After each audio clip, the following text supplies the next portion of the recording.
Amen. Et que Dieu vienne nous visiter ce matin. Mais nous sommes là pour le louer, nous sommes là pour l'adorer.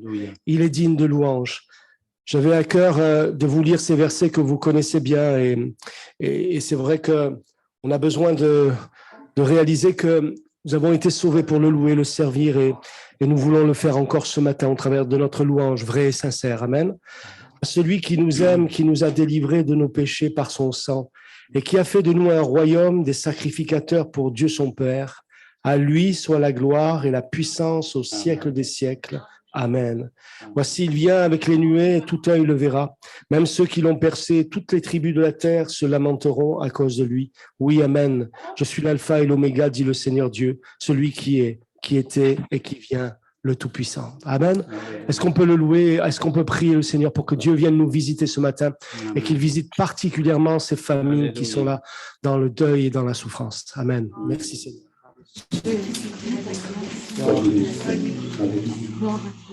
Seigneur notre Dieu, nous voulons te remercier pour ta fidélité, mon roi. Tu es un Dieu fidèle et un Dieu miséricordieux, Seigneur. Nous voulons toujours te remettre notre frère et notre sœur, Seigneur, que tu puisses les entourer de ta paix, Seigneur, ta paix royale, mon Dieu. Vraiment que tu puisses les soutenir, les relever, Seigneur, dans ce temps très difficile. Seigneur, ta grâce est là. Que tu puisses aussi soutenir ceux qui ne parlent pas aussi, peut-être, qui n'osent pas dire ce qu'ils ont, mon roi.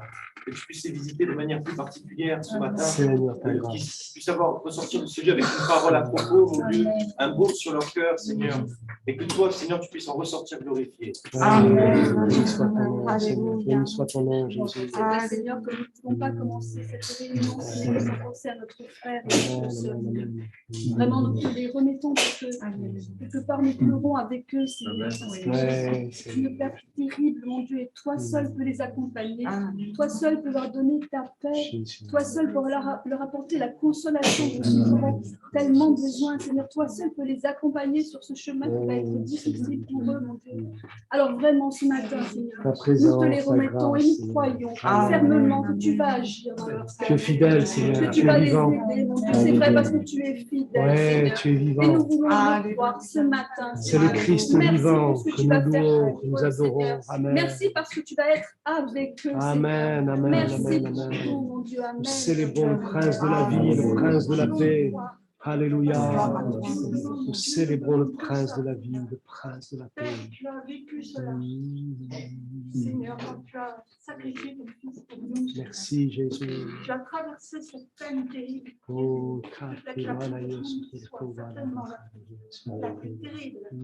Alors Seigneur, si tu as traversé cela, Jésus, que Jésus. mon frère, ma sœur et les sœurs qui ont perdu leur enfant, Seigneur, n'aient pas apporté cette tyrannie que l'adversaire aurait vraiment imposée dans cette situation. Tu as vaincu la mort, Seigneur. Amen, amen, Tu as amen. pleuré devant Lazare. Mort, Merci, en Seigneur. mort. Mais ton Père t'a fait comprendre qu'il allait ressusciter. Alors, Seigneur, tu as dit à Marthe, comme tu pourrais nous dire, ne t'ai-je pas dit que si tu crois, tu verras la gloire de Dieu. Amen. La gloire dans le cœur de ton Père. Amen. Dans toute cette situation, et tu vas nous toucher et nous faire encore plus croire en toi et nous faire totalement confiance. Merci, Seigneur. Merci, Seigneur. De ta présence, de l'action du Seigneur, c'est dans un cœur Saint-Esprit. de tristesse, Seigneur, que je veux t'implorer, Seigneur, pour ma soeur, pour mon frère, Seigneur. Je prie pour que tu gardes toute cette famille, Seigneur, dans ta main, Seigneur.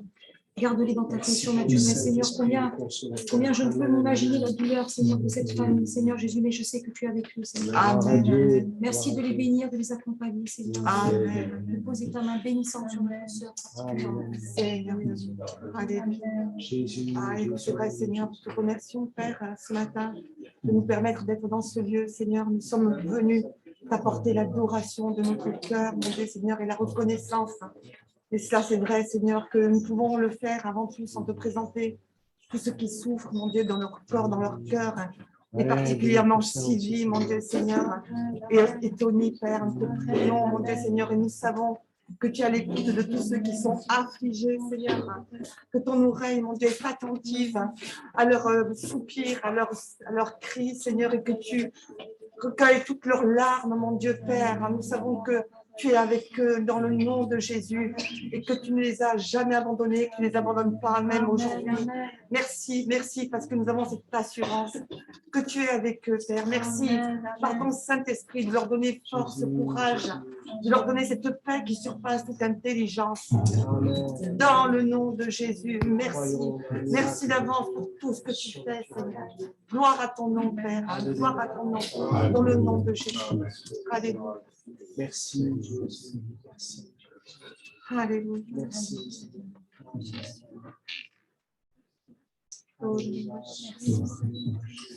Seigneur, mon Dieu, mon roi, des fois, face aux épreuves, à l'adversité, nous ne comprenons pas, Seigneur.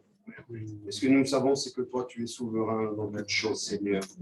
Et ce que nous ne comprenons pas aujourd'hui, tu nous montreras plus tard, Seigneur Jésus. Et vraiment, je te demande d'apporter encore la consolation dans cette famille, dans ce foyer. Tu vois, Seigneur, c'est vrai que ta parole a dit, tu as donné, tu as repris, Seigneur. Et continuons à bénir le nom de l'Éternel, parce que tu es en toutes choses. Et je te demande d'enlever peut-être encore de la colère, de la tristesse. C'est le Saint-Esprit qui agit. Nous ne sommes rien, Seigneur. Nous ne pouvons qu'apporter des requêtes, Seigneur. Et je demande vraiment encore, Seigneur, de les visiter, de les fortifier, Seigneur. Dans la douleur, dans la compassion. Sois le Saint Consolateur, Seigneur. Tu nous as donné le Saint-Esprit qui console, qui guérit, qui délivre, qui surpasse toute intelligence humaine. Parce que le Saint-Esprit est puissant, Seigneur. Alors vraiment, Seigneur, je demande une visitation particulière, un soutien, un miracle. Parce que le Saint-Esprit, c'est un miracle que tu nous as donné à chacun, Seigneur. Et c'est vrai que dans les moments douloureux, Seigneur, le miracle s'agit, le miracle s'active. Et c'est là la bonté du Seigneur qui surpasse toute intelligence humaine. Alors, Seigneur, apporte l'intelligence, la paix du Saint-Esprit dans ce foyer, Seigneur. Tu confonds, Seigneur, tous les adversaires, tout ce qui est aux alentours qui n'est pas ta gloire, Seigneur. Mais toi, tu es souverain, Seigneur et Maître. Béni soit ton nom, Jésus.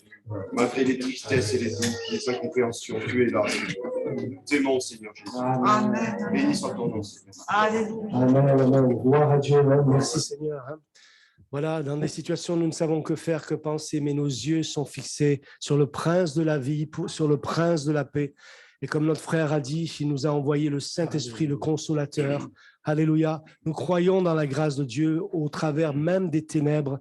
Dieu vient apporter sa lumière et sa paix. Amen. On loue le Seigneur de tout notre cœur. Il est digne de louange, il est digne d'adoration. Que rien ni aucune circonstance nous empêche de louer, célébrer le Dieu vivant et vrai, amen, qui nous a fait des promesses, il est fidèle. Célébrons le Seigneur de tout notre cœur. Alléluia. C'est vrai, Seigneur, que dans ces moments, Seigneur, nous pensons à nos frères et sœurs, Seigneur. Mais tu es là, Seigneur, et tu es là aussi pour eux, Seigneur, pour les bénir, pour les relever, les consoler. Et ensemble, Seigneur, nous voulons faire monter vers toi, c'est vrai, ces prières, mais aussi cette louange qui t'est due. Que ton nom soit glorifié, Père éternel. Merci, Seigneur. Je viens dans ta présence, Seigneur de l'univers. Rien n'a plus d'importance, rien n'a plus de valeur. Je viens chercher ton cœur,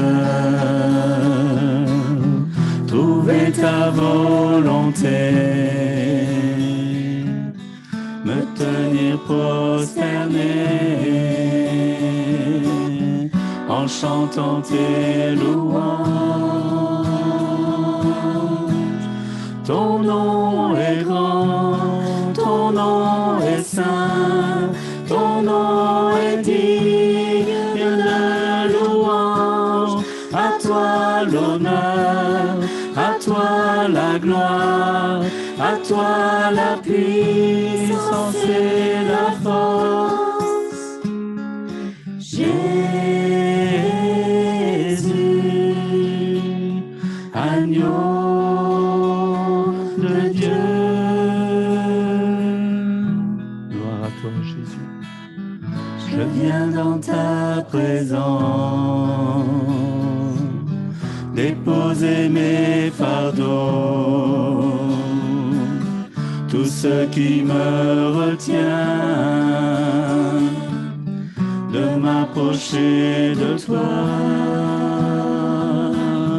Tu es mon bouclier, mon abri, mon seul bien. Vers toi, Seigneur, mon Dieu, je veux lever les mains. Ton nom est grand, ton nom est saint, ton nom est digne de louange. À toi l'honneur, à toi la gloire, à toi la puissance et la force. Ton nom est saint, ton nom est grand, ton nom est digne de louange. À toi l'honneur, à toi la gloire, à toi la puissance et la force. Ton nom est grand, ton nom est grand, ton nom est saint, ton nom est digne de louange. À toi l'honneur, à toi la gloire, à toi la puissance et la force. Jésus, agneau de Dieu. Alléluia. Sois béni, Seigneur. Oui, tu es présent, Seigneur. Tu es présent, Seigneur. Et nous voulons penser vraiment quand nous pensons à notre frère, notre sœur, bien sûr, nous pensons aussi à toi, Jésus. Tout ce que tu as souffert, tu as donné ta vie pour chacun de nous, Seigneur. Oh oui, merci, Jésus. Merci, mon Dieu. Homme de douleur, fils de Dieu, trahi par les saints, le fardeau de notre péché sur Jésus fut posé. C'est lui qu'on a méprisé, faussement accusé, blessé, meurtri et humilié, l'épine couronnée. Oh, cette croix, ma rédemption, où ton sang coula pour moi, que mon âme s'écrie, Alléluia, gloire et honneur à toi seul.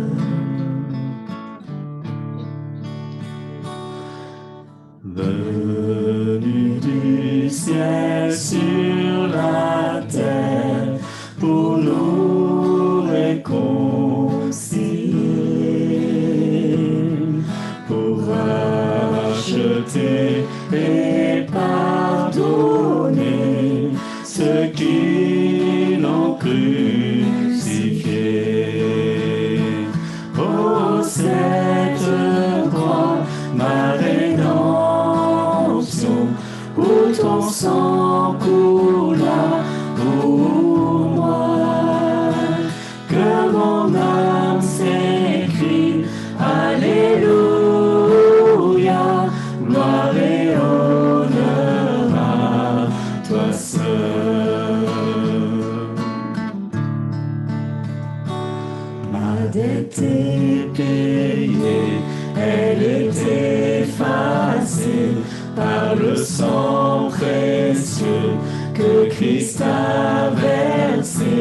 le péché est vaincu, son emprise n'est plus, il m'a libéré pour l'éternité. Ma dette est payée, elle est effacée par le sang précieux que Christ a versé. Le péché est vaincu, son emprise n'est plus, il m'a libéré pour l'éternité. Ma dette est payée, elle est effacée par le sang précieux que Christ a versé. Le péché est vaincu, son emprise n'est plus, il m'a libéré pour l'éternité. Oh, cette croix, ma rédemption, où ton sang coula pour moi, que mon âme s'écrie, alléluia, gloire et honneur à toi seul. Oh, cette croix, ma rédemption, où ton sang coula pour moi, que mon âme s'écrie, alléluia, gloire et honneur à toi seul.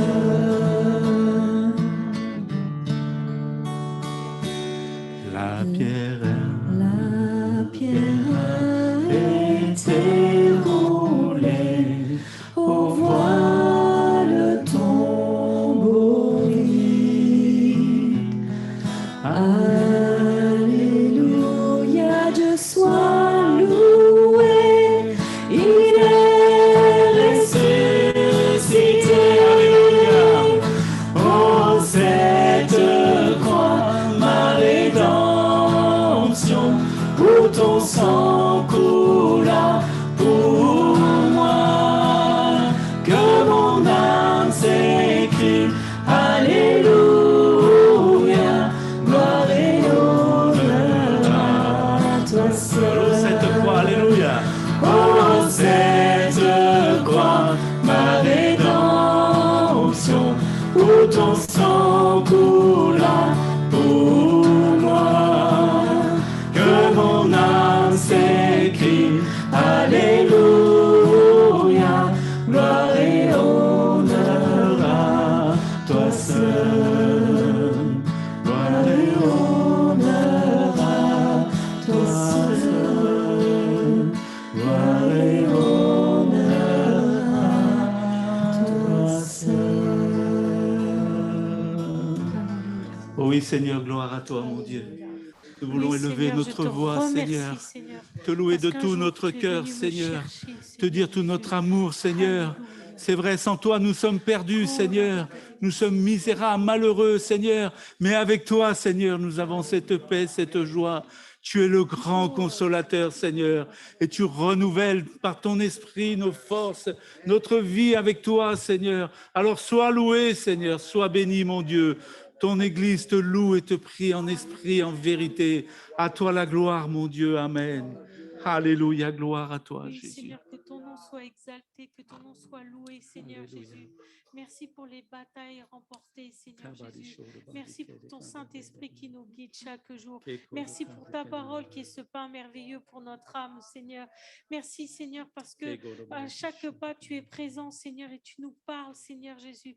Merci, Seigneur, de bénir ton assemblée ce matin, Seigneur. Que celui qui est fatigué soit relevé, que celui qui est malade soit guéri, Seigneur. Que celui qui est découragé, Seigneur, soit encouragé, Seigneur. Que celui qui est dans la peine soit dans la joie, Seigneur Jésus.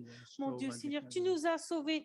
Tu nous as préparé une place dans ton ciel de gloire, Seigneur Jésus. Merci, mon Dieu, Seigneur, parce que tu es un Dieu vivant et vrai, Seigneur Jésus. Tu n'es pas mort, Seigneur. Tu n'es pas une statue qu'on prie et vainement, Seigneur. Tu es le Dieu vivant et vrai. Merci, mon Dieu. Merci pour tout ce que tu fais, Seigneur. Merci parce que tu tiens le monde dans tes mains, Seigneur. Et rien, Seigneur, de ce qui se passe sur la terre, Seigneur, ne t'échappe, Seigneur Jésus. Tu reviens bientôt, Seigneur Jésus. Oui, on entendra des bruits de guerre et la guerre, Seigneur. Oui, on verra la famine sur la terre, mais Seigneur, tu reviens bientôt, Seigneur Jésus. Oh, à grands pas, Seigneur Jésus. Que chacun, nous soyons prêts, Seigneur Jésus. Que nous soyons, Seigneur, à ton écoute, Seigneur Jésus. Que nous puissions grandir en toi, Seigneur Jésus. Merci, mon Dieu. Amen. Seigneur, moi aussi, je veux te louer, Seigneur. Alléluia. Seigneur, tu as vaincu la mort, tu es vivant au siècle des siècles, tu es digne de notre louange, notre adoration. C'est vrai, notre dette a été payée à Golgotha. Merci pour le tout accompli de la croix. Seigneur, mon Dieu, le tombeau est vide et nous nous appuyons sur tes promesses, sur ta parole. Tu nous as dit, Seigneur, que tu ne nous laissais pas orphelins et que tu nous as envoyé le Saint-Esprit. Merci pour le Saint-Esprit qui habite en nous et qui nous donne de pouvoir te glorifier, t'adorer en esprit, en vérité. Que ton nom soit loué, Seigneur. Oui, combien il est bon de s'approcher de toi, de compter sur ta fidélité, sur ta bonté, Seigneur, parce que tu es un Dieu fidèle. Merci pour tes promesses, pour ici-bas, mais aussi, Seigneur, pour, Seigneur, mon Dieu, c'est vrai, mon Dieu, après cette vie ici-bas, Seigneur, nous avons des promesses qui nous viennent du cœur de Dieu, nous te louons. Alléluia, béni soit ton nom, Jésus. Béni soit ton nom, Jésus.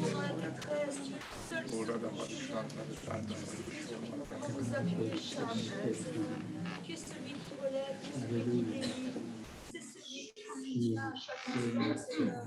C'est vrai, nous avons cette espérance de la vie éternelle. Nous avons cette espérance, Seigneur, qu'un jour nous serons avec toi. Nous avons cette espérance qu'un jour tout deuil, toutes larmes cesseront, Seigneur. Alors c'est vrai, Seigneur, nous voulons repasser sur notre cœur cette promesse et être dans le soutien, dans l'amour, Seigneur, dans l'unité, Seigneur, dans notre respect fidèle, Seigneur. Sois glorifié, sois élevé. Seigneur, je me souviens ce matin que tu as versé ton sang. Merci, mon Dieu, je me souviens que tu as souffert, tu as porté tout sur toi, Seigneur. Nos péchés, nos maladies, nos souffrances. Alors ce matin, je dépose à tes pieds, tous ensemble. Notre foi, nos doutes, nos incertitudes, Seigneur. Tout cela est à tes pieds. Tu es un Dieu souverain au-dessus de tout. Tout est dans ta main, en toi et toutes choses. Seigneur, nous nous remettons en toi, Seigneur mon Dieu. Merci pour ton esprit qui nous guide. Gloire à ton nom. Seigneur, nous ne nous laissons pas avoir par les pièges de l'ennemi. Tu nous rends forts parce que nous sommes en toi. Gloire à toi, Père. Gloire à toi. Alléluia. Alléluia. Merci, Seigneur, parce que tu nous abandonnes jamais. Amen. Tu es là dans l'épreuve, Seigneur. Et je sais, Seigneur, que tu nous donnes cette paix qui ne dépend pas des circonstances, Seigneur. Tu es un Dieu d'amour, Seigneur. Et quand nous savons t'abandonner les fardeaux, les difficultés, les drames, Seigneur, c'est bien toi. Tu mets un banc sur ton cœur, Seigneur. Et je te loue parce que tu es un Dieu vivant. Je t'ai vu agir, je te verrai encore agir, Seigneur. Et je te loue pour tout ce que tu fais dans nos vies, pour l'unité de l'Église, pour mes frères et sœurs que tu gardes. Je te loue. Amen. Et grâce, Seigneur, de pouvoir nous approcher de toi. Tu es notre force. Je te bénis, Seigneur, parce que toutes ces circonstances difficiles, Seigneur, tu les traverses avec nous et tu les traverses avec mon frère et ma sœur et tous ceux qui sont passés par ces moments difficiles. Je te loue pour ce secours que nous avons en toi. Je te bénis parce que notre espérance, elle n'est pas vaine.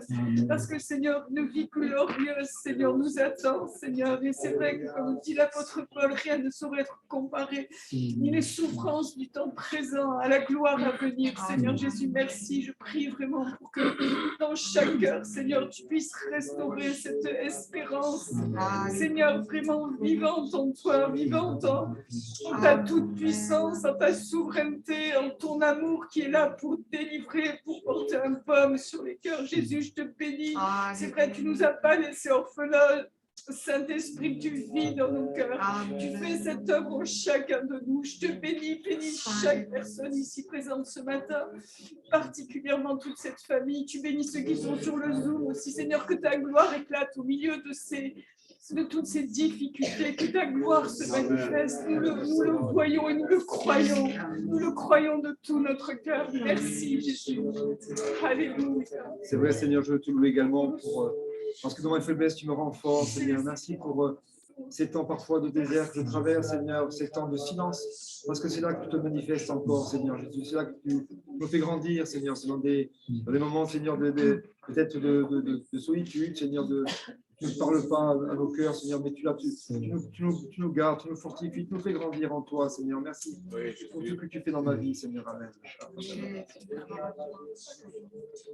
Seigneur Jésus, tu guéris les cœurs brisés, les cœurs affligés, Seigneur. C'est toi qui soulages, Seigneur. Mieux que personne, tu sais ce que notre frère, notre sœur vivent en ce moment, Seigneur. Tu es le seul, Seigneur, qui puisse leur apporter le réconfort qu'il faut, Seigneur. Parce que nous ne pouvons que les soutenir, Seigneur. Mais toi, tu as la réponse à tout. Tu gères tout, Seigneur. Tu diriges tout, Seigneur. Seigneur Jésus, je veux te rendre grâce pour ce que tu fais dans ma vie, Seigneur. Je te confie surtout mes enfants, Seigneur, nos enfants, Seigneur.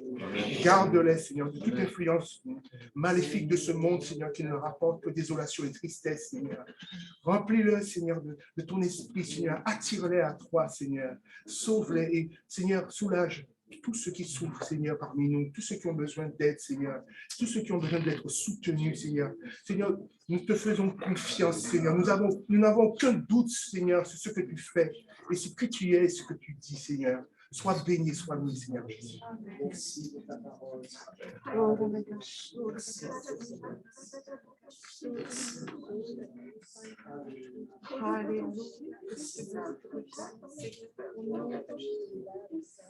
Alléluia.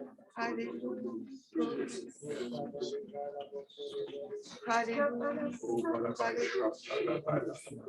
Oh Jésus, combien nous te remercions, mon Dieu Seigneur, de t'être révélé à nous, Seigneur, combien nous sommes, Seigneur, aujourd'hui, nous avons cette certitude que nos cœurs t'appartiennent, que nous t'appartenons, parce que tu en as payé le prix à la croix, Seigneur, tu as fait l'expiation de nos péchés, mon Dieu Seigneur. Nous avons reçu le pardon, ta résurrection, mon Dieu Seigneur, en témoigne. Et nous te louons, te bénissons de tout notre cœur. Nous voulons t'apporter cette adoration, cette reconnaissance, parce que tu n'abandonnes jamais tes enfants, Seigneur. Et tu nous as assuré cette place auprès du Père. Merci, parce que c'est vrai, tu ne nous as pas laissés orphelins. Tu nous as donné ton Saint-Esprit, mon Dieu Seigneur, pour nous donner de traverser, mon Dieu, cette vie ici-bas. Tu es à nos côtés. Nous te louons, te bénissons pour ton amour, mon Dieu, pour ta fidélité, mon Dieu Père. Dans le nom de Jésus, que tout honneur, que toute gloire t'en revienne, mon Sauveur. Oh, merci Seigneur. Gloire à toi. Alléluia. Alléluia. Oh, la natation. Oh, la natation.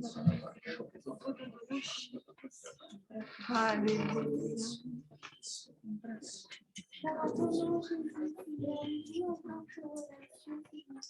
Pour ton sacrifice à la croix, Seigneur, nous ne soyons pas aujourd'hui, Seigneur, ici, pour nous réaliser. C'est vrai que tu as tout accompli à la croix pour nous, Seigneur. Et nous voulons encore réaliser aujourd'hui, Seigneur, la grâce et le privilège que nous avons d'avoir un Dieu merveilleux. C'est vrai que le chemin peut être difficile, Seigneur, très douloureux, mais Seigneur, ton amour, Seigneur, nous entoure et ta grâce nous fortifie. Seigneur, ton esprit est consolateur et c'est toi qui console, c'est toi qui guéris les cœurs brisés. Seigneur, c'est vrai que nous ne pouvons pas toujours comprendre ce qui se passe, Seigneur, mais tu es là, Seigneur, à chaque instant pour nous. Tu nous soutiens, Seigneur, quand nos âmes vacillent, Seigneur, tu es à nos côtés, Seigneur. Tu nous renouvelles, Seigneur, tu nous relèves, Seigneur. Alors, Seigneur, viens encore avec ton esprit, en souffle nouveau, Seigneur, pour fortifier les âmes, Seigneur, épuisées par la souffrance, Seigneur, pour apporter encore un bon moteur qui sont complètement brisés, Seigneur, en ce moment. Nous attendons, Seigneur, toujours à toi, Seigneur, nous nous attendons à passer, Seigneur, c'est ton sang que nous avons fait à la croix. Nous n'avons qu'une chance, Seigneur, mais ta grâce suffit, ton amour suffit, Seigneur. Dans les moments douloureux et tragiques, Seigneur, où on est complètement perdu, on ne comprend pas, Seigneur. Tu es là, Seigneur, pour nous soutenir et nous aimer, Seigneur, comme jamais, Seigneur. nous emmener, Seigneur, encore vers de l'avant, relever. Alors, Seigneur, viens soutenir ton Église. Tu es le centre et la fondation de ton Église, Seigneur. Glorifie-toi, Seigneur, à travers Seigneur, que ton nom soit glorifié, Seigneur. Gloire à toi.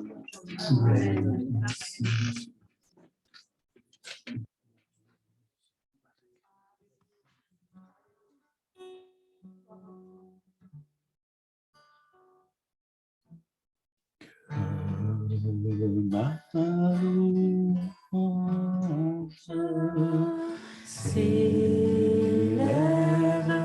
jusqu'à toi comme un parfum doux et agréable. Je veux te louer, je veux t'adorer en esprit et en vérité.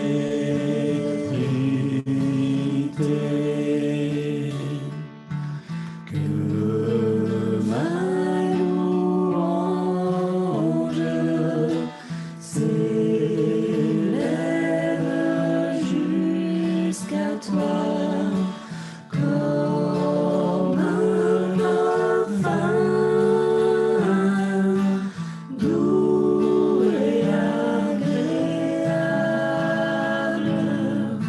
Je veux te louer, je veux t'adorer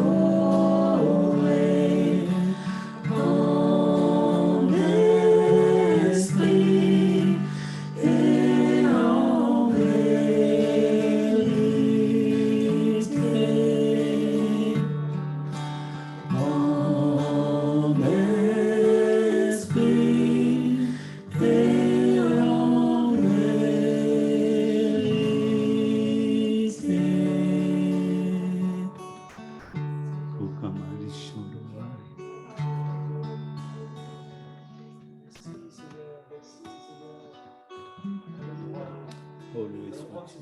Notre Dieu, et on ne veut pas juste les prendre de manière machinale, de manière habituelle.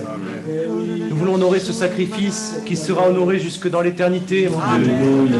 Merci pour ton sang, merci pour ton corps, mon roi. Merci de t'être donné, Seigneur, par amour pour ton Église, Seigneur. Et nous voulons que notre adoration soit un parfum agréable devant ton trône, Seigneur. Alors ainsi soit-il, mon roi. Amen. Gloire à toi, Jésus. Louange à toi, Seigneur. Louange sois-tu, Seigneur. Gloire à Dieu. Dans le nom de la personne de notre Sauveur. Alléluia.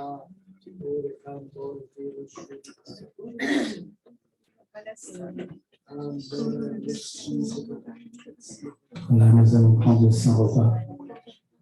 Ceux qui sont baptisés par immersion, qui marchent avec le Seigneur, peuvent se lever, participer à ce Saint-Repas en nous souvenant de tout ce que Jésus a accompli sur la croix. Il est notre Seigneur, il est notre Sauveur, il est notre Consolateur. Alléluia. Gloire à toi, Seigneur.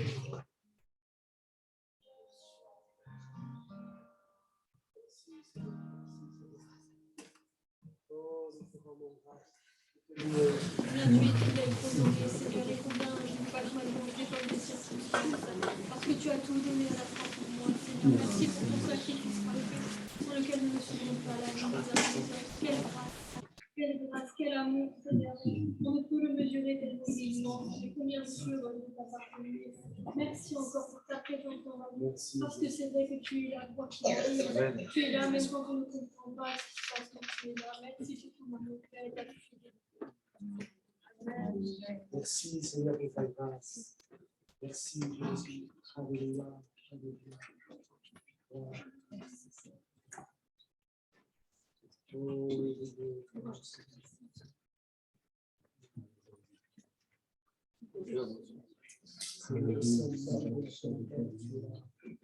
Je te loue, je te rends grâce, mon Dieu, parce que tu es le roi des rois, le Seigneur des seigneurs. Merci pour la vie que tu donnes chaque jour à chacun. Merci parce que des fois tu la reprends, Seigneur, aussi. Mais peu nous importe parce que notre destinée est certaine. Parce que le royaume de Dieu est là au milieu de nous. Il est descendu sur la terre, il s'est révélé dans nos cœurs. Et tu as révélé ta parole, Seigneur. Non pas aux sages, Seigneur, mais à ceux qui ne comprennent pas quelquefois.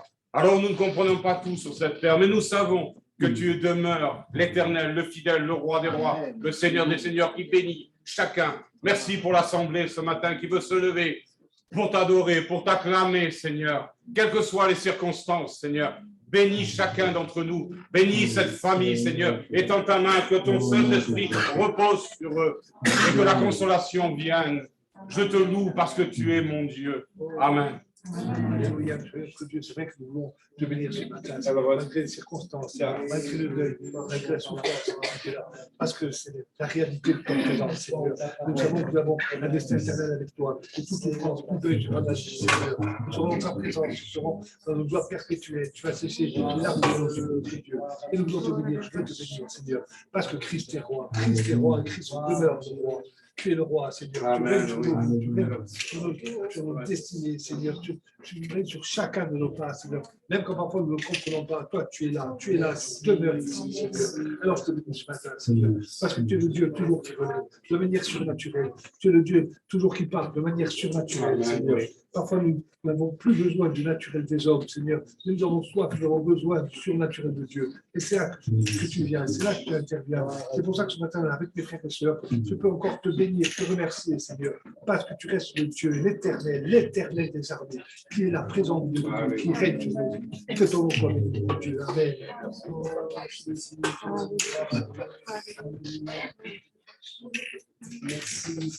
Merci.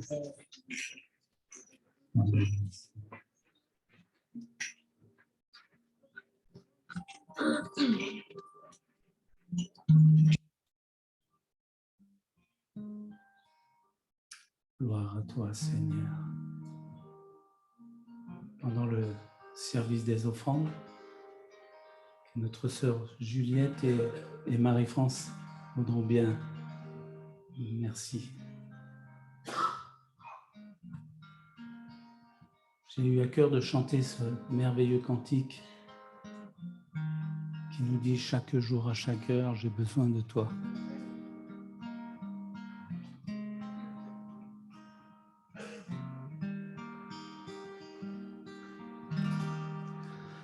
J'ai soif de ta présence, divin chef de ma foi, dans ma faiblesse immense, que ferais-je sans toi? Chaque jour, à chaque heure, oh, j'ai besoin de toi.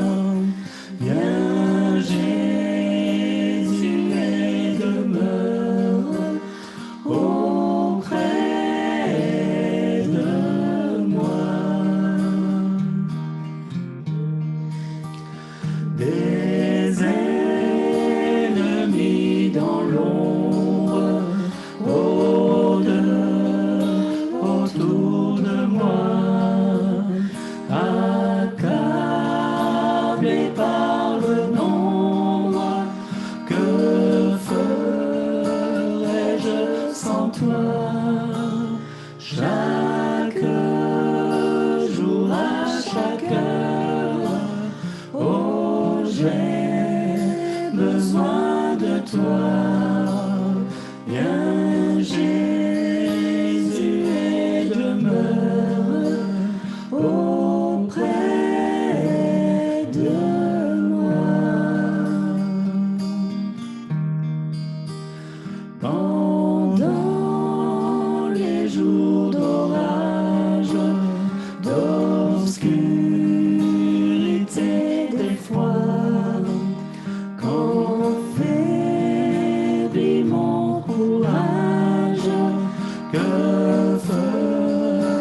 en toi.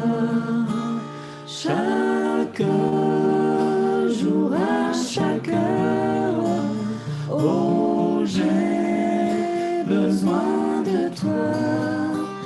Viens, Jésus, et demeure auprès de moi. Merci, Jésus. Oh, Jésus, ta présence, c'est la vie et la paix dans la souffrance et la vie à jamais. Chaque jour, à chaque heure, oh, j'ai besoin de toi. Viens, Jésus, et demeure auprès de moi. Chaque jour, à chaque heure, oh, j'ai besoin de toi. Viens, Jésus, et demeure auprès de moi.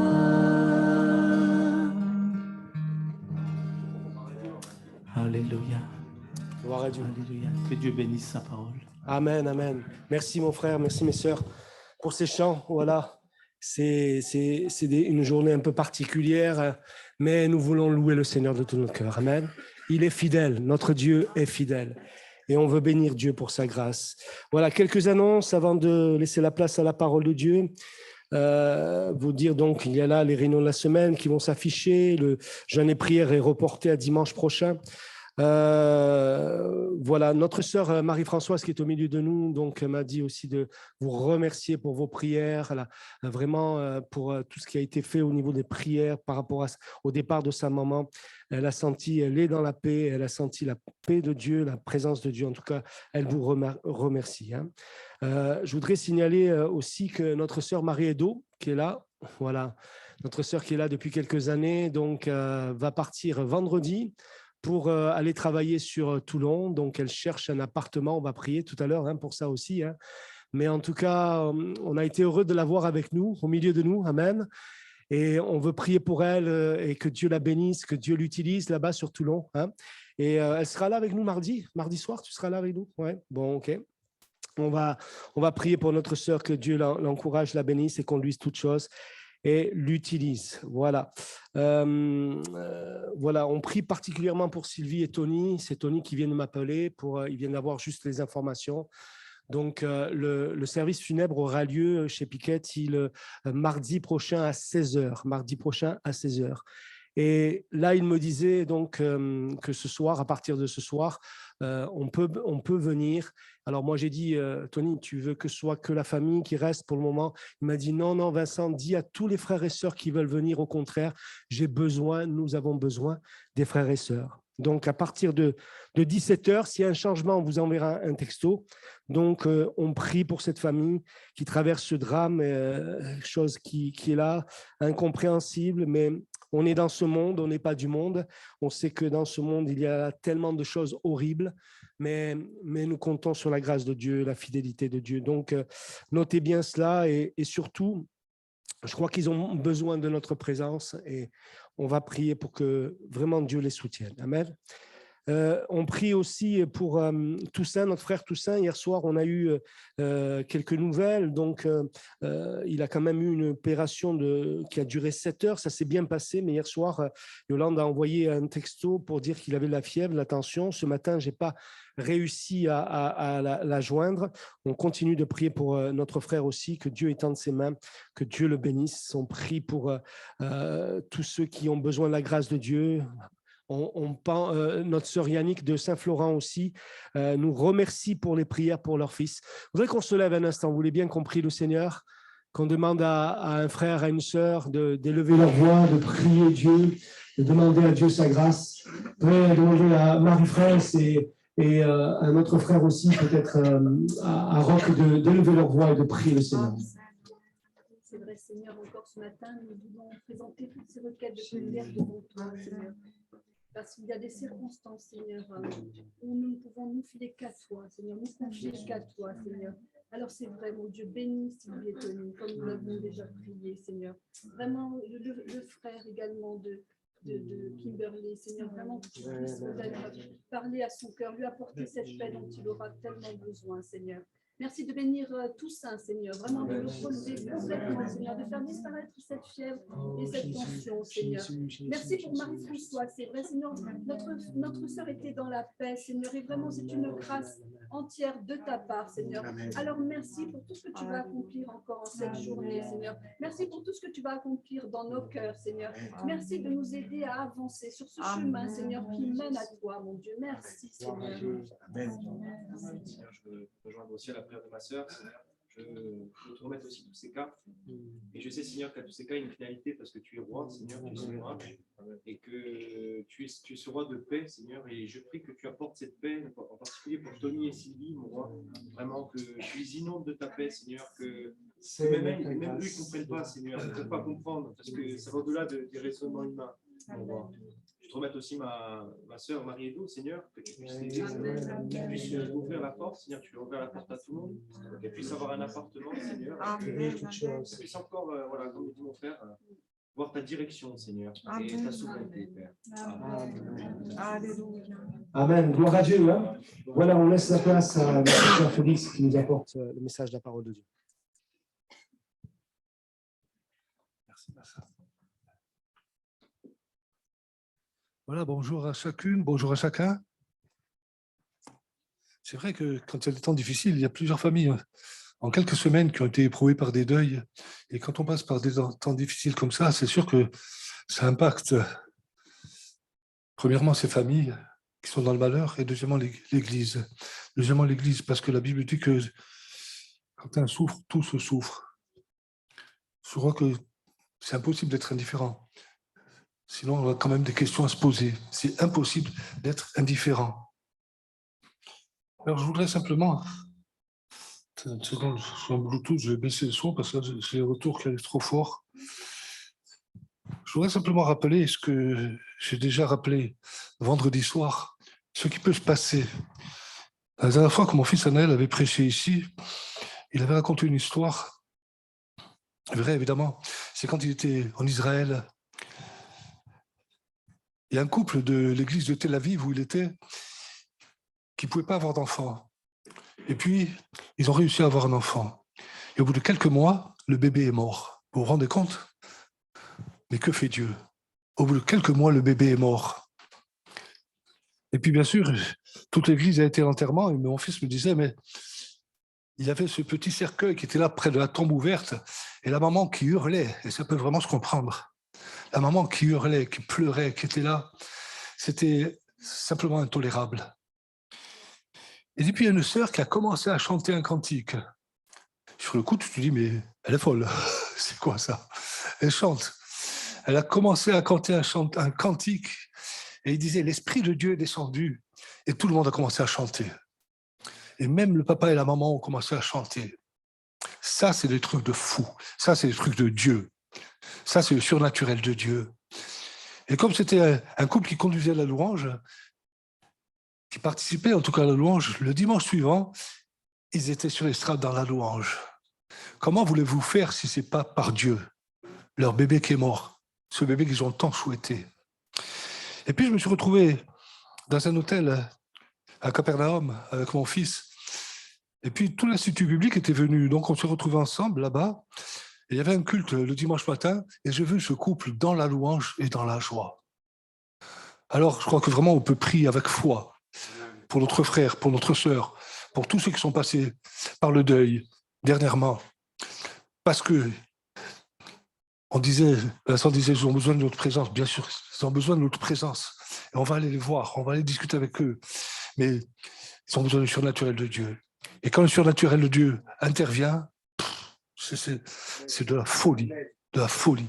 On ne peut pas comprendre. Et heureusement qu'on ne peut pas comprendre, parce que sinon, ça ne serait pas Dieu. Voilà, ce matin, Je voudrais parler d'un cas particulier. Vous savez, souvent, pendant des années, on est dans l'église, il y a des choses qui nous font souffrir, on ne va pas se cacher dans le petit doigt. Il y a des choses qui nous font souffrir, des situations familiales, des situations spirituelles parfois, des situations qu'on n'a pas souhaitées. Et puis ça nous fait souffrir, et puis on s'adresse à Dieu. Et puis on crie à Dieu parfois, mais regarde Seigneur, pourquoi tu permets ça? Pourquoi ça arrive? Pourquoi? Et puis,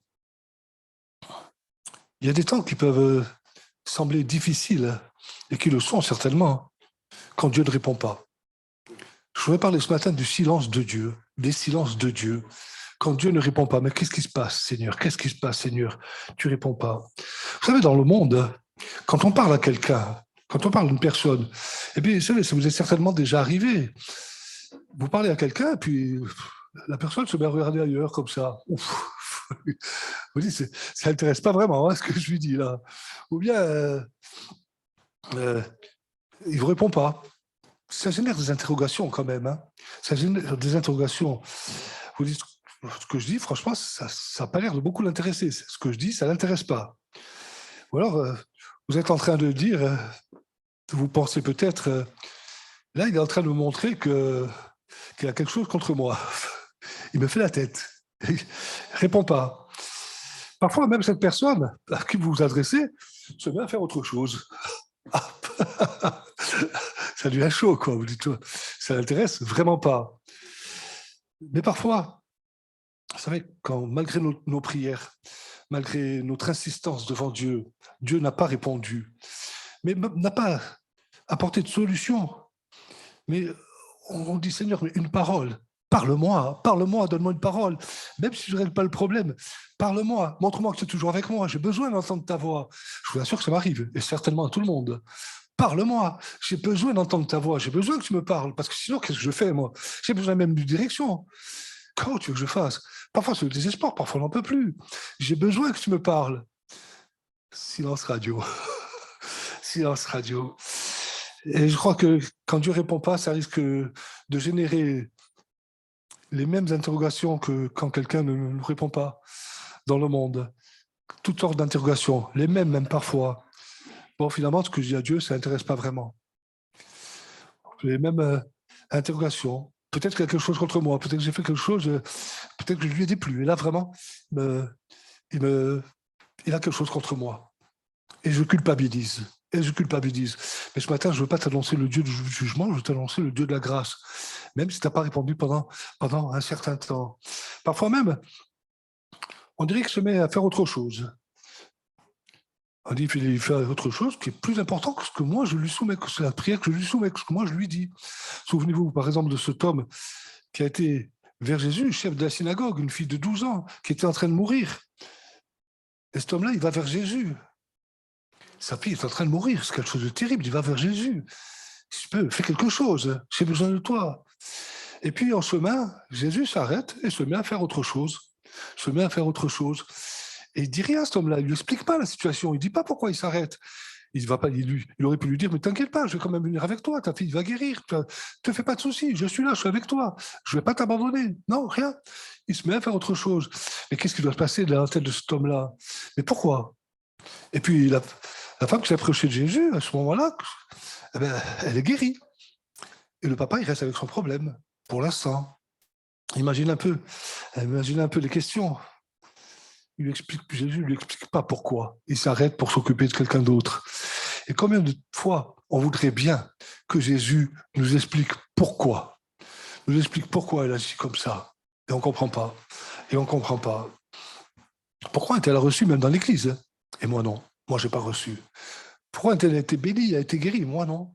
Et tu ne me dis pas pourquoi. C'est difficile pour moi, Seigneur. Je te demande au moins une chose. Parle-moi, silence. Et ces interrogations sont là. Et ces interrogations, on pourrait dire qu'elles sont légitimes. Elles sont certainement légitimes. Mais pas bibliques. Elles ne sont pas bibliques. Regardez le dernier livre de l'Ancien Testament, le livre du prophète Malachie.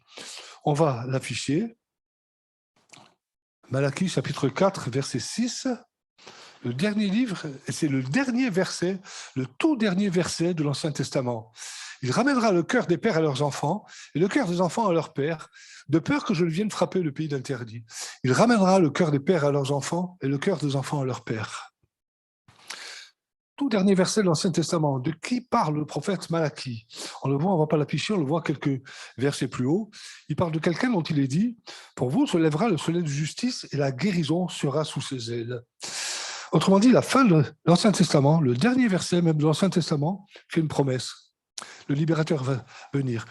Vous attendez un Messie, je vais vous donner ce Messie. Le Messie va venir. Un libérateur, la guérison sera sous ses ailes. Et puis, c'était une promesse pour Israël, une promesse de guérison, une promesse de délivrance. Mais ce que je veux te dire, mon frère, ma sœur, que c'est une promesse qui est toujours d'actualité aujourd'hui. Promesse de guérison, promesse de délivrance. Alors ce que je veux te dire, vraiment de tout mon cœur, ne perds pas de courage. Ne perds pas de courage, tourne-toi vers Dieu. Tourne-toi vers Dieu, même si ça ne va pas. Tourne-toi vers Dieu. Je ne savais pas si j'allais vous le dire ou pas, je vais vous le dire, parce qu'on n'est pas là pour faire un génie. Hein. Je vais vous le dire. On passe tous par des hauts et des bas. Moi, en ce moment, je passe par une période relativement difficile. J'ai connu bien pire, mais relativement difficile. Qu'est-ce qui se passe? Si je me réveille la nuit, il me vient des pensées de folie. Je visualise pratiquement la situation. Quelque chose de terrible qui va arriver, ou à mes enfants, ou à mes petits-enfants, et je visualise pratiquement la situation. Je me réveille le matin, je ne suis pas forcément bien. Et je me réveille, pas vraiment la pêche. Je me réveille, mais fatigué. Parce qu'avec des pensées comme ça, c'est pas évident. Mais la nuit, mon premier souci, c'est quand même de me rendormir. Mais une fois que je suis réveillé, les pensées sont là, agressives. Et je vous assure, c'est à visualiser la situation. Vous êtes persuadé que ça va arriver. Persuadé que ça va arriver. Et puis, une des premières choses que je fais le matin, malheureusement, c'est qu'il faut sortir le chien. Et dès que je sors le chien, tout de suite, je me mets dans la présence de Dieu. Et je me rappelle ses promesses. Et des choses très simples, des versets qu'on connaît par cœur. D'ailleurs, quelqu'un l'a mis sur Internet ce matin. Je le repasse dans ma tête. Je connais les projets que j'ai fermés pour vous. C'est des projets de paix, pas de malheur. Et tout de suite, ça s'efface. Tout de suite, ça s'en va. Ça dégage. Ça dégage. Les nuages s'en vont. Et je suis dans la joie de Dieu, la paix de Dieu. Je passe du négatif au positif en un instant, comme ça. Et puis, il y a des pensées qui reviennent. Je dis, Seigneur, je te fais confiance. Et puis j'arrive même à dire à Dieu, Seigneur, je ne peux pas te dire toute la journée, je te fais confiance, parce que ça revient encore, ces combats. On a des combats spirituels. Ils sont parfois difficiles. Tiens-toi devant ton Dieu, en toute simplicité, en toute simplicité. Je dis, Seigneur, je sais que tu es avec moi. Je sais que tu es avec moi. Je ne vais pas continuer à m'accuser. Et c'est pour ça que je dis que la promesse qui avait été faite à Israël d'un sauveur, quelqu'un qui apporterait la guérison, la délivrance, elle est toujours d'actualité. Alors mon frère, ma sœur, ne perds pas courage, ne perds vraiment pas courage. Ton Dieu est avec toi. Alors on voit que Malachie parle de Jésus. Il leur annonce, comme beaucoup d'autres prophètes l'ont fait avant lui, la promesse que Dieu va envoyer un sauveur à Israël, le Messie. Et le livre suivant dans la Bible, c'est l'Évangile de Matthieu, le premier livre du Nouveau Testament. Et entre le dernier livre de l'Ancien Testament et le premier livre du Nouveau Testament, il y a ce qu'on appelle la période intertestamentaire. Oh, j'ai réussi à le dire.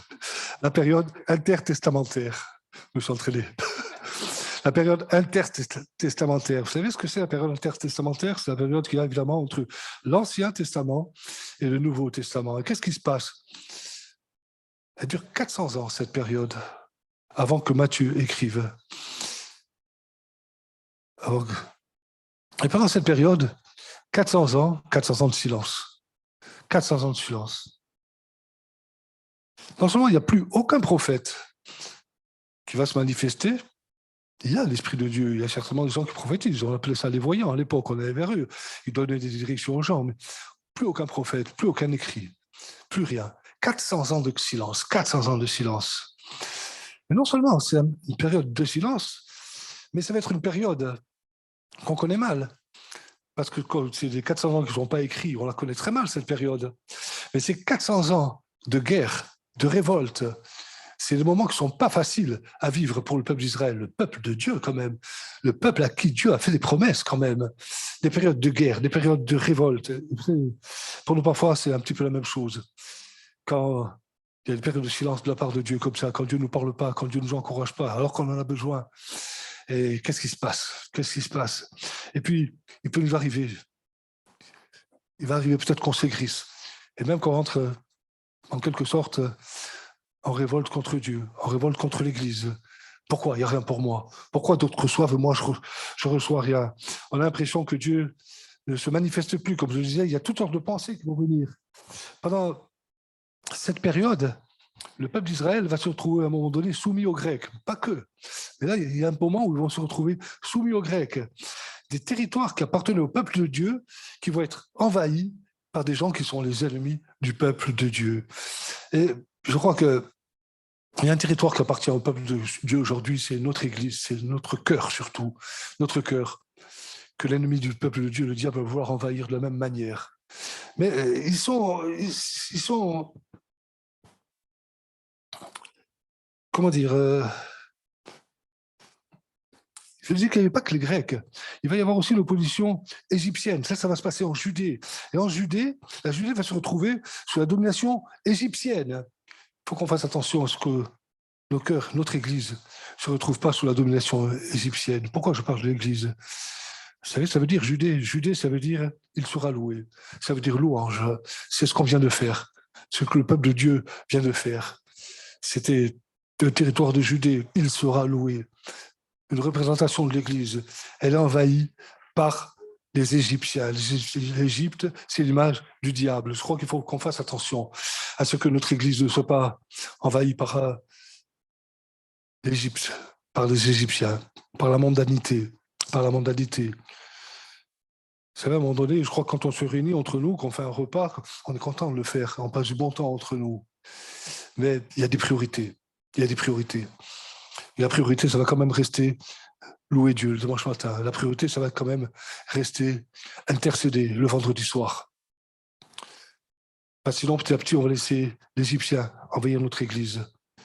La mondanité, on va vivre comme le monde, de plus en plus comme le monde. On vient à l'Église, oh oui, on prie, on intercède. Mais je le disais, un vendredi soir, il faut vraiment qu'on ait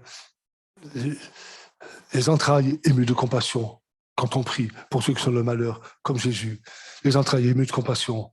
Là, on va vraiment apporter quelque chose de la part de Dieu. Apporter quelque chose de la part de Dieu.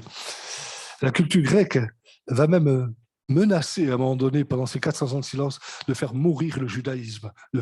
Elle prenait le pas. De faire mourir le judaïsme. D'ailleurs, le Nouveau Testament est écrit en grec, de faire mourir le judaïsme. Et je crois que il faut qu'on fasse attention aussi, qu'on prenne garde, parce qu'à un moment donné, les Grecs, vous savez, c'était les mathématiques, la philosophie, ils avaient beaucoup de discours entre eux, ils discutaient beaucoup entre eux, je crois qu'il faut qu'on fasse attention à ça. La culture grecque menaçait de remplacer le judaïsme, mais le peuple de Dieu, ils étaient juifs, ils n'étaient pas grecs. Et ils savaient profondément qu'ils étaient juifs. Leur culture, c'était pas la culture grecque, c'était la culture juive. Ils ont quand même gardé leur culture juive. Il y a eu des temps difficiles. D'ailleurs, il a fallu qu'on passe par d'autres traductions de la Bible, parce que même la langue hébraïque se perdait. Mais ils ont gardé leur culture juive. C'est parce qu'ils connaissaient leur identité. Ils savaient qu'ils avaient la promesse d'un Messie, ils savaient qu'ils étaient le peuple de Dieu. Je crois que dans les temps difficiles, comme on passe quand même en ce moment, je crois qu'il faut qu'on sache garder notre identité. On est les enfants de Dieu, on est les enfants de lumière, on est sauvés. Et même si tu es attaqué, comme je le suis, mais ce n'est pas grave, ça arrive à tout le monde. Tu restes un enfant de Dieu, tu restes un enfant de lumière, et tu n'as pas à te laisser accuser. Et si tu as péché, un jour, je disais, mais je peux le répéter, ça nous arrive à tous, ça m'arrive. Et je disais que celui qui l'a jamais fait me tire la première chaise. Parce que c'est exactement ça. Tu te repens devant ton Dieu de tout ton cœur, sincèrement. Ça ne veut pas dire encourager le péché, mais bien au contraire. Mais parce que tu te reprends avec une telle tristesse de l'avoir fait au fond de ton cœur, Dieu t'est favorable. Il ne va pas être favorable au péché, mais il dit qu'il aime celui qui vient avec un corps contrit. Alors arrête de laisser accuser, arrête de croire que tu n'es plus sauvé, arrête de croire que Dieu n'est plus avec toi, arrête d'écouter ces pensées qui te viennent. Si tu veux, on échange, hein. Je peux pas les penser. Mais Mets-toi devant ton Dieu. C'est ton Dieu, c'est ton Dieu, c'est ton Dieu. Et puis le pire, certainement la pire des choses qui pouvait leur arriver pendant cette période de 400 ans, c'est qu'il y a un monsieur de l'armée romaine qui s'appelait Antiochus Épiphane, avec l'armée romaine ils vont arriver, ils vont piller Jérusalem, ils vont massacrer la population et ils vont faire une chose qui était terrible pour le peuple de Dieu. Ils vont souiller le temple, ils vont mettre une truie sur l'autel dans le temple. Ça, pour eux, c'était quelque chose d'absolument horrible. C'était fini, le temple était profané. Et je crois que nous aussi, il faut qu'on prenne garde à ne pas laisser notre cœur être souillé. Parce que va faire le diable? Il va venir non seulement avec des combats spirituels comme ça, à te faire croire ceci, à te faire croire comme ça, mais avec des tentations. Avec des tentations. Et avec la tentation, il va venir, il va t'accuser. Alors que parfois, même au sein du peuple de Dieu, on n'est plus capable de faire la différence entre la tentation et le péché. Si tu es tenté, tu es tenté. Mais si tu n'as pas péché, tu n'as pas péché. Et parfois, on va faire la confusion et on va s'accuser juste parce qu'on a été tenté. Mais on résiste à la tentation. On tient ferme devant notre Dieu. Là, c'est une truie sur l'autel. Et lui, par la tentation, il va chercher à mettre des truies dans l'autel que Dieu a mis dans ton cœur. Tu es toujours le temple du Saint-Esprit. Tu restes le temple du Saint-Esprit. Et après la tentation, il va chercher à te faire pécher, faire venir la souillure dans le temple du Saint-Esprit. Mais tu as toujours la repentance pour te relever. Ne reste jamais couché. Et pourtant, Dieu avait fait une promesse, un libérateur, un sauveur, et pourtant son peuple avait crié à lui. Le résultat, 400 ans de silence, 400 ans de silence. Je disais tout à l'heure que le livre suivant dans la Bible, c'est le premier livre du Nouveau Testament, c'est l'évangile de Matthieu. Et comment commence l'évangile de Matthieu? Matthieu, évidemment, chapitre 1, verset 1er, généalogie de Jésus-Christ, fils de David, fils d'Abraham. Ça, c'est déjà plein de promesses. Rien que ce tout petit verset. De promesses accomplies. Fils de David. Il avait dit, il avait fait cette promesse à David, tu ne manqueras jamais d'un successeur sur ton trône. Et le Christ est venu de la lignée de David. Il y a eu des successeurs jusqu'à Christ. Et Christ est venu. Première promesse accomplie. La succession de David. Fils d'Abraham. Il avait dit à Abraham, regarde les étoiles du ciel, si tu peux les compter. Je rendrai ta postérité plus nombreuse que ça. Et c'est le cas aujourd'hui. On est des millions dans le monde entier. On est des dizaines de millions. Et ce n'est pas fini. Il y aura un réveil avant la fin des temps. Encore une promesse accomplie. Et surtout, Jésus est venu. 400 ans de silence, mais les promesses se sont accomplies. Alors mon frère, ma soeur, peut-être tu passes par un temps long, très long, trop long pour toi. Où Dieu ne te parle pas. Tu n'as pas de réponse de Dieu. Tu n'as pas la direction que tu souhaites. Mais ne lâche pas le morceau. Ne lâche pas le morceau. Parce que la promesse est certaine. Et elle arrivera très certainement. Très certainement. Alors, parfois, le problème, c'est que on va se dire, puisque Dieu ne me répond pas, il y a un temps de silence vraiment trop long, bon, je vais trouver les moyens de m'en sortir moi-même. Les moyens de m'en sortir moi-même. Et parfois, on va dire, même si ce n'est pas conforme à la volonté de Dieu. Tu sais, parfois, en discutant avec des frères, des sœurs, j'entends dire des choses où ce n'est pas conforme à la volonté de Dieu. Ce n'est pas du tout un jugement. Ce n'est pas du tout un jugement. Ce n'est pas pour ça qu'on va les rejeter. Mais on est là quand même pour apporter le conseil de Dieu. Le conseil de Dieu ne viendra jamais que de sa parole. Parce qu'on ne peut pas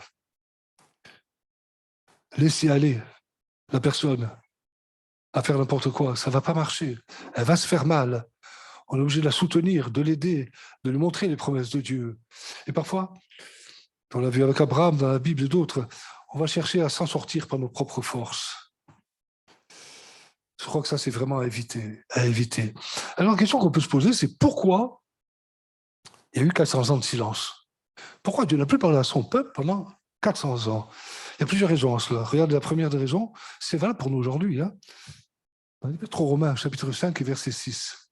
Car lorsque nous étions encore sans force, Christ, au temps marqué, est mort pour les impies.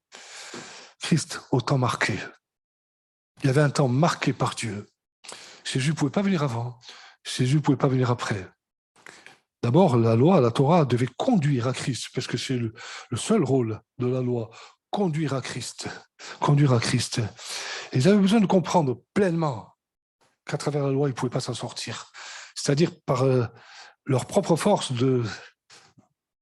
par leurs propres efforts, même leur propre obéissance, ils ne pouvaient pas s'en sortir. Le temps marqué, c'est le temps où le peuple de Dieu était capable de passer de la loi à la grâce. Et Dieu seul le savait. Il y avait un temps marqué. Et je crois qu'il y a des temps marqués, des temps fixés par Dieu, des temps marqués. Il y a des temps marqués pour le monde. On le voit bien aujourd'hui avec tout ce qui se passe. On va vers ce qui est écrit dans la Bible quand même. Moi, j'ai toujours été un peu dur avec ça. À chaque fois que j'entendais quelqu'un qui prêchait, qui disait Jésus revient bientôt, on le voit bien. J'ai dit, mais non, ça, je ne veux pas en entendre parler. Parce que Jésus lui-même a dit, même moi, je ne connais pas l'heure de mon retour. Il n'y a que le Père qui le sait. Et nous, on va dire, voilà, il revient le 14 avril à 14h50. Je dis, mais non, ce n'est pas possible.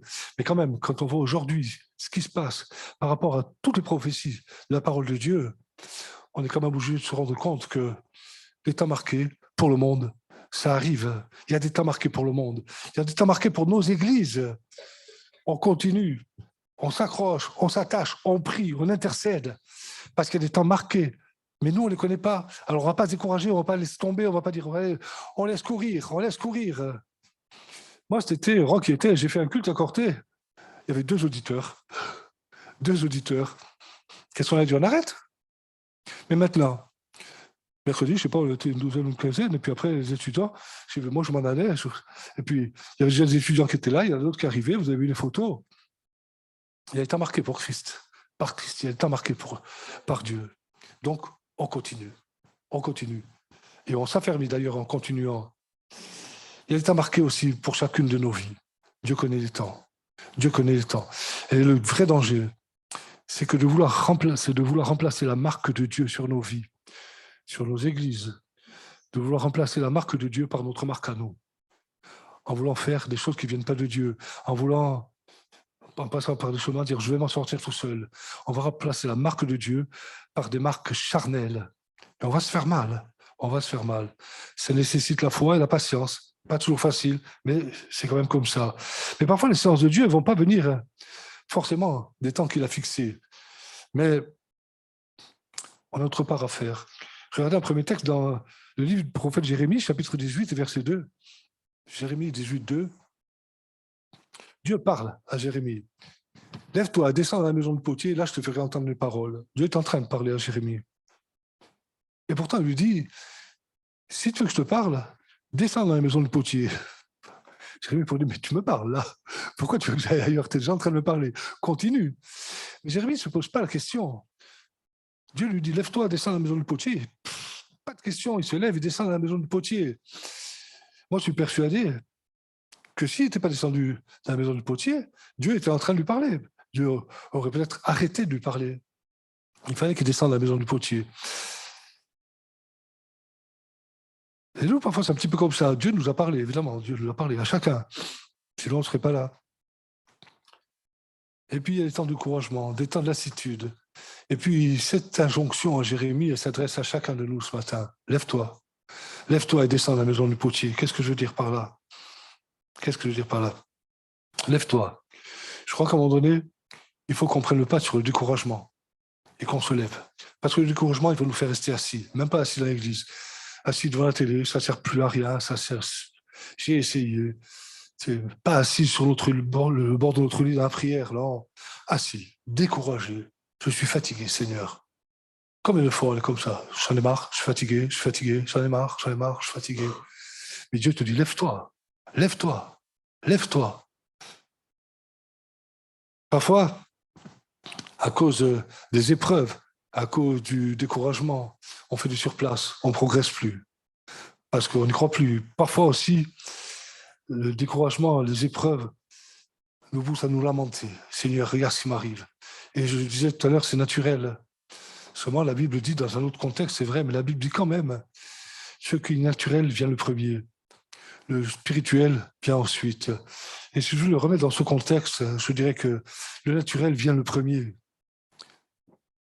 C'est bien naturel de dire, Seigneur, je n'y arrive plus, Seigneur, je laisse tomber. Seigneur, je suis fatigué. Mais il faut que le spirituel vienne ensuite. c'est-à-dire que je me reprenne. Que je me reprenne, je dis, Seigneur, tu vois, on n'a rien pris, mais sur ta parole, je vais jeter le filet. Sur ta parole, je vais jeter le filet, et je vais continuer. Et je vais m'accrocher. Je vais m'accrocher. Lève-toi. Et puis, deuxièmement, descends dans la maison du potier. Vous savez, la Bible nous compare souvent à des vases entre les mains du potier. Des vases entre les mains du potier. La maison du potier, c'est l'Église. C'est l'Église. Et si je passe par des temps où Dieu me semble silencieux, où je suis découragé, je dis, Seigneur, j'ai besoin d'une parole de toi. Moi, ce que je voudrais te conseiller, c'est de continuer à venir à l'église, de descendre à la maison du potier, descendre à la maison du potier. Parce que là, Dieu va me parler. Dieu va me parler à travers des dons spirituels, il va me parler à travers des chants, il va me parler à travers la prédication de l'évangile. Vous savez, moi, quand je suis rentré dans cette église, il y avait une trentaine d'années, la première chose qui m'a touché, c'était un chant. Venez à moi. Qui êtes fatigué, chargé, je vous donnerai du repos. Et moi, j'étais fatigué, chargé, j'avais besoin de repos. Et j'ai entendu ce chant, je ne veux pas dire que ça a bouleversé ma vie. C'est au fil des mois, la prédication de l'évangile, l'Esprit de Dieu qui a bouleversé ma vie. Mais déjà, la première fois que je suis rentré, quand j'ai entendu ce chant, j'ai dit, mais c'est de ça que j'ai besoin, moi. Je suis fatigué, je suis chargé, j'ai besoin de repos. C'est de ça que j'ai besoin. Et si ce n'était pas venu, je n'aurais jamais reçu ça. On va recevoir. Mais Dieu va parler aussi directement à mon cœur. Et tu sais, quand tu es à la maison du potier, quand tu es à la maison de Dieu, que vient, Dieu te met une conviction comme ça, dans la tente de louange, pendant la prédication ou autre, il met une conviction dans ton cœur. Pouf, ça fait du bien. Ça fait du bien quand tu es au fond du trou. Pouf, il y a ce rayon de lumière qui est là. Une conviction, tu ressens avec cette conviction, Dieu t'a parlé. Dieu a rompu le silence. Mais si Jérémie n'était pas venu, il n'était pas descendu de la maison du potier, Dieu aurait arrêté de lui parler. Parce que c'est quand même lui le maître. S'il lui dit descendre dans la maison du potier, il n'a qu'à obéir. Il a à descendre dans la maison du potier. C'est pareil pour nous. C'est pareil pour nous. À l'église, on connaît ce verset par cœur. On le connaît trop par cœur. C'est Dieu a dit, je serai présent au milieu de vous. Et on le connaît tellement par cœur qu'on vient sans vraiment s'y attendre. Mais qu'on le connaisse par cœur ou pas, il a promis d'être présent au milieu de nous. Ce n'est pas nos sentiments, nos sensations qui vont faire qu'il va y être ou pas y être. Il est présent au milieu de nous. Il est présent au milieu de nous ce matin. Et c'est là qu'il va parler à ton cœur, parce que tu as eu l'intelligence spirituelle de venir dans la maison du potier. Alors évidemment, il faut qu'on fasse attention aussi. Parce que parfois, je le comprends bien, pendant la louange, pendant la prédication, parfois on est fatigué, parfois on décroche, mais je crois qu'il faut qu'on élimine ce qui est bavardage, ce qui est téléphone portable, etc., etc. Parce que Dieu, il est venu à travers la croix dans la maison du potier. Il s'est fait clouer sur la croix dans la maison du potier. C'est pour te parler, c'est pour te faire du bien, c'est pour que tu sois à son écoute. Et là aussi, on a quand même notre part à faire. Et un autre endroit privilégié pour entendre à nouveau la voix de Dieu, c'est ma chambre. Matthieu 6,6 qui va dire, mais quand tu pries, entre dans ta chambre, ferme la porte et prie ton Père qui est dans le lieu secret. Ton Père qui voit dans le secret te le rendra. Ton Père qui est là. Jésus a dit, je serai présent au milieu de vous. Quand 2 ou 3 se réuniront, c'est l'Église. Mais là aussi, il a fait la promesse. Ton Père est présent dans le lieu secret. Quand tu pries, il est seul avec toi et il te le rendra. Il te rendra, bien sûr, pas d'exaucement, mais aussi en rompant le silence. Aussi en te parlant, en disant cette parole que tu attends depuis si longtemps, cette conviction que tu attends depuis si longtemps. Il va te le rendre. Le silence brisé. Un autre cas, l'évangile de Matthieu, chapitre 15. Pour briser le silence de Dieu, on a notre part à faire. Chapitre 15, verset 21 à 23. Jésus étant parti de là, se retira dans le territoire de Tyr et de Sidon. Et voici une femme cananéenne qui venait de ces contrées, lui cria « Aie pitié de moi, Seigneur, et fils de David, ma fille est cruellement tourmentée par le démon. » Il ne lui répondit pas un mot. Et ses disciples s'approchèrent et lui dirent avec instance « Renvoie-la, car elle crie derrière nous. » Vous vous rendez compte? Il ne lui répondit pas un mot. Voilà une personne qui a besoin d'entendre Dieu lui parler. Sa fille, cruellement tourmentée par le démon. Elle veut sortir de cette situation. Il y a une souffrance profonde au fond de son cœur. C'est sa fille. Une souffrance plus que profonde au fond de son cœur. Elle s'approche de Jésus. il ne lui répondit pas un mot. Il ne répondit pas un mot. C'est quand même, je crois sur le moment, c'est difficile à vivre. C'est ce que je disais en introduction. Tu parles avec quelqu'un, puis tu tournes la tête ailleurs et tu as l'impression que ça n'intéresse pas vraiment. Mais qu'est-ce qu'elle fait, cette femme? Elle continue, regardez, verset 22. Verset 22, le verset précédent. Elle lui cria, « Aie pitié de moi, Seigneur ». Elle hurle, parce que la souffrance qui est là, elle parle de pitié, elle ne parle même pas de foi. Elle dit, « Aie pitié de moi, Seigneur ». Parfois, on est comme ça. Parfois, on est perdu par rapport à la foi. On ne sait plus où on en est. On dit, « Pitié, Seigneur, aie pitié de moi. Il faut que tu interviennes. Il faut que tu interviennes. » Le résultat, on le voit au verset 23, on revient sur le verset 23. Le résultat, il ne lui répondit pas un mot. Il ne lui répondit pas un mot. Et là, quand on voit la situation, une maman qui va avec une fille qui souffre vers Jésus, qui ne lui répond pas un mot, on pourrait dire quand même, on pourrait dire que ce silence de Dieu est complètement incompréhensible. On pourrait même dire, c'est déplacé. C'est déplacé. Quand même, tu ne vois pas qu'elle souffre et tu ne lui réponds pas. Mais Jésus sait très bien ce qu'il fait.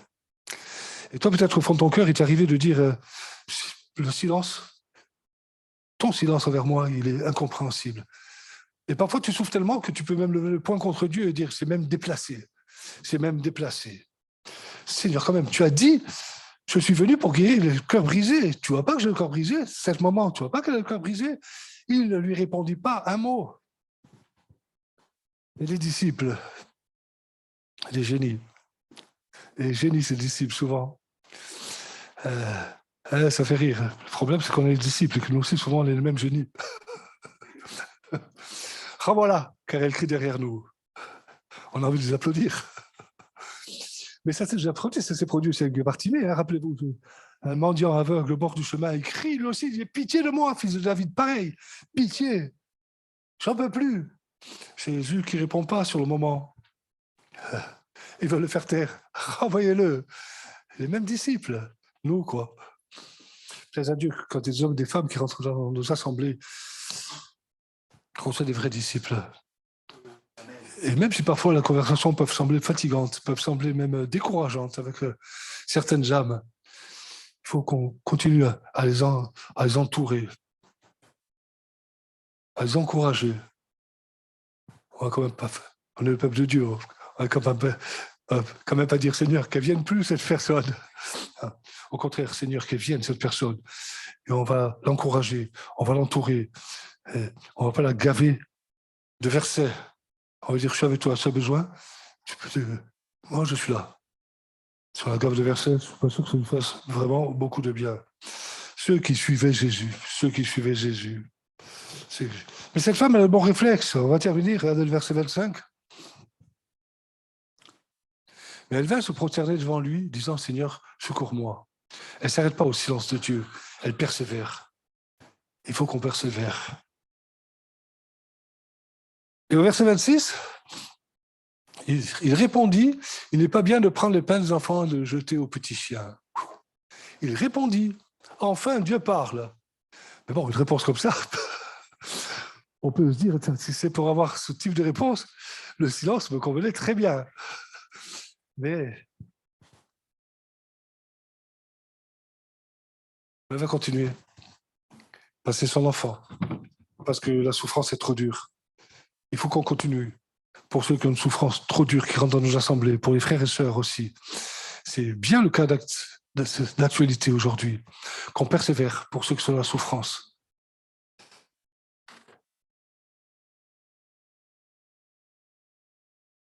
Et puis, on va finir par voir le silence de Dieu être brisé avec cette femme au verset 28. Là, Jésus a parlé, on peut se dire, cette réponse est quand même complètement incompréhensible. Au verset 28, Jésus lui dit, il parle encore, le silence est vraiment brisé.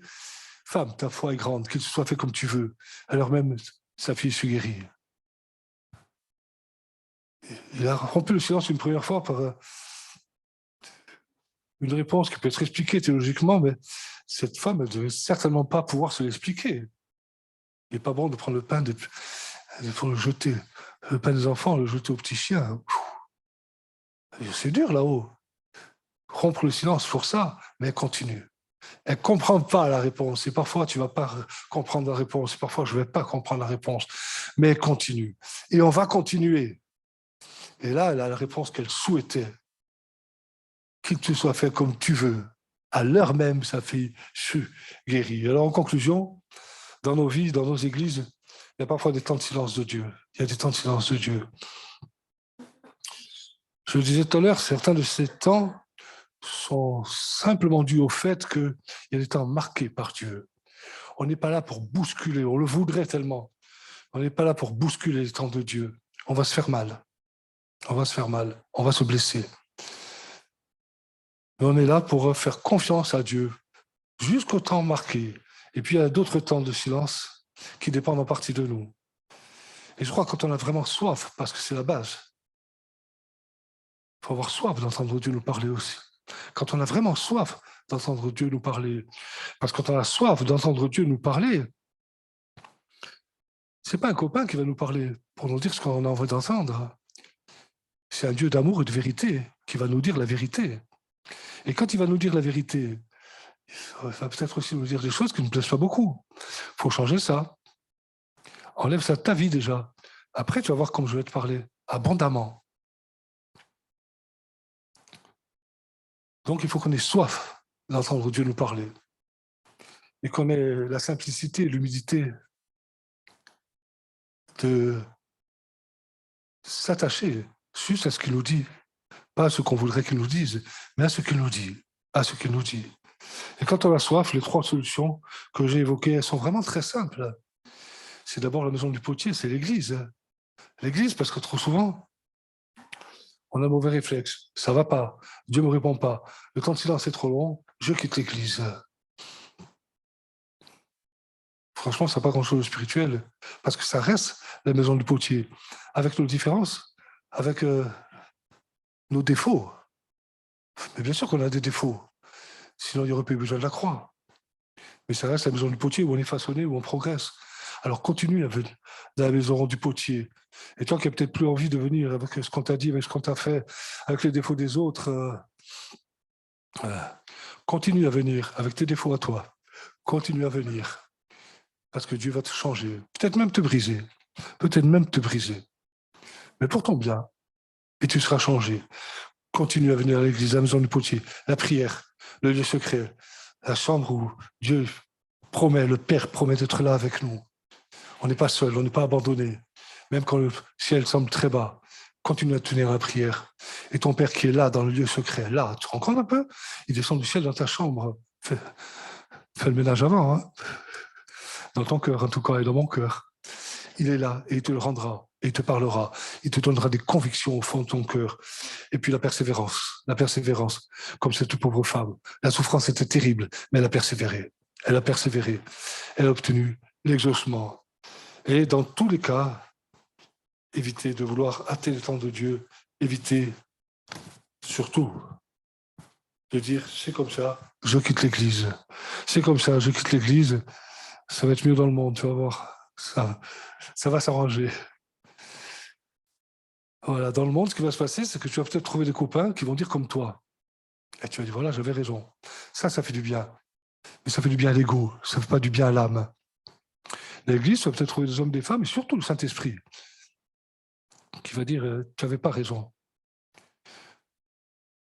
Mais moi, je suis quand même ton Père, et voilà ce que je te dis, voilà ce que je t'apporte. Amen. Voilà ce que je voulais partager avec vous ce matin. Le Seigneur, notre Dieu, je te bénis pour ta parole, Seigneur, parce qu'elle nous montre que c'est toi qui es Dieu, c'est pas nous. Nous, on est tes enfants, et comme des enfants, on doit être soumis. Comme des enfants, Seigneur, on doit fléchir le genou devant toi. Tu es notre Dieu. Et nous t'aimons et nous te bénissons, sinon on ne serait pas là ce matin. Et nous voulons te bénir pour ce que tu es, notre Père. Je te remercie pour ta parole, Seigneur, parce qu'elle nous enseigne qu'il y a des temps de silence. Il y a des temps de silence voulus par toi. On doit les accepter. Et continuer et persévérer. Parle-moi, Seigneur. Mais on ne doit pas se décourager. Je te prie pour que chacun d'entre nous, si on passe par des temps de silence, qu'on ne te décourage pas, Seigneur. Si on passe par des temps de combat spirituel, d'opposition, qu'on ne te décourage pas, Seigneur. Je te prie pour que le Saint-Esprit vienne révéler ces choses maintenant à chacun, Seigneur. que l'Esprit de Dieu est là, vivant, que Jésus est vivant, qu'il ne nous a pas abandonnés, qu'il est monté sur la croix pour nous et que les promesses sont toujours d'actualité, malgré les temps de silence, les promesses sont toujours d'actualité. Je te prie pour que tu fasses réaliser ça à chacun d'entre nous ce matin. Je te prie pour qu'on ressorte de ces lieux, Seigneur, avec la résilience, en rebondissant, avec au fond de nos cœurs, Seigneur, cette puissance promesse de Dieu. Je suis venu pour toi, mon enfant, et je ne t'abandonne pas.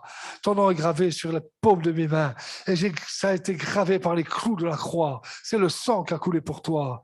Alors ce matin, je suis encore là pour toi. Ne te décourage pas. Et qu'on sache, malgré les difficultés, continuer dans la persévérance. Que ton nom soit béni, mon Dieu. Amen. Que Dieu soit béni. Amen. Merci. Merci mon frère, merci pour cette parole. On va se lever, vous voulez bien? On va terminer ce moment par la prière encore. On va remercier Dieu pour sa parole. C'est vrai qu'il nous rappelle des choses essentielles ce matin aussi. Et je voudrais qu'on puisse inviter le Saint-Esprit vraiment à venir nous visiter. Peut-être tu es venu ce matin, tu es fatigué, tu es chargé. Jésus a dit, venez à moi, vous tous qui êtes fatigués, chargés, je vous donnerai du repos. Saint-Esprit, viens nous visiter. Amen. Quelques-uns puissent élever leur voix et prier le Seigneur, demander à Dieu sa grâce et qu'il y ait le souffle du Saint-Esprit qui passe au milieu de nous et qu'il vienne nous renouveler, nous fortifier. Ce matin, nous avons besoin de la grâce de Dieu. Amen. Quelques-uns qui élèvent leur voix bien librement. Amen. Amen.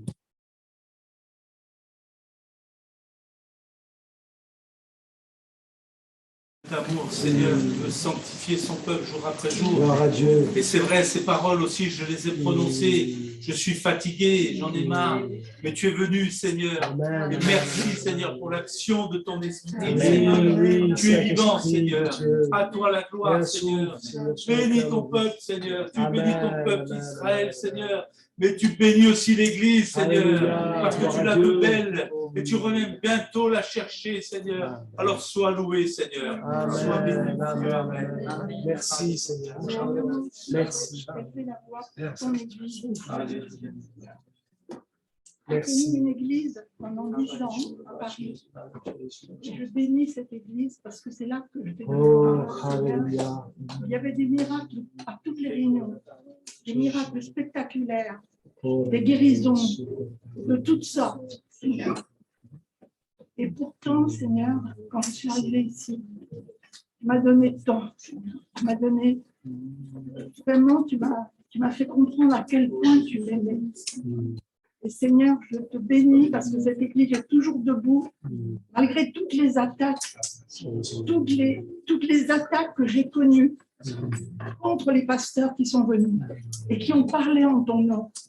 Alors, je te remercie pour tous ceux qui se sont repentis, sincèrement. Et vraiment, Seigneur, moi aussi, j'ai tellement à me repentir. Mais vraiment, Seigneur, que ceux qui l'ont fait encore, maintenant, se repentent devant toi. Tu vas les bénir, tu vas les remplir de ta paix et de ta joie. Parce que c'est vrai, comme a dit Félix, tu pardonnes, on te demande pardon, et aussi qu'on va demander pardon aux personnes de qui on a dit du mal. Amen. Amen. Gloire à Dieu. Merci, Seigneur. Merci, Père. Amen. Gloire à Dieu. Seigneur, c'est vrai que ta parole nous dit que ma grâce te suffit, car ma puissance s'accomplit dans la faiblesse. Alors ce matin, Seigneur, nous voulons dire que ta grâce nous suffit et que ta puissance s'accomplit dans nos faiblesses. Que ta grâce nous porte, Seigneur. Nous lâchons complètement prise, Seigneur. Nous nous remettons complètement à toi, Seigneur. Que ta grâce nous porte, Seigneur. Que ton esprit nous renouvelle et nous console. Ta grâce nous suffit. Ta grâce nous suffit et ta grâce nous suffit. Amen, amen. Gloire à Dieu. Hein? La grâce de Dieu qui nous suffit, c'est vrai. Que Dieu vous bénisse, frères et sœurs. De bonnes semaines et on prie les uns pour les autres. On s'encourage dans la foi. Amen.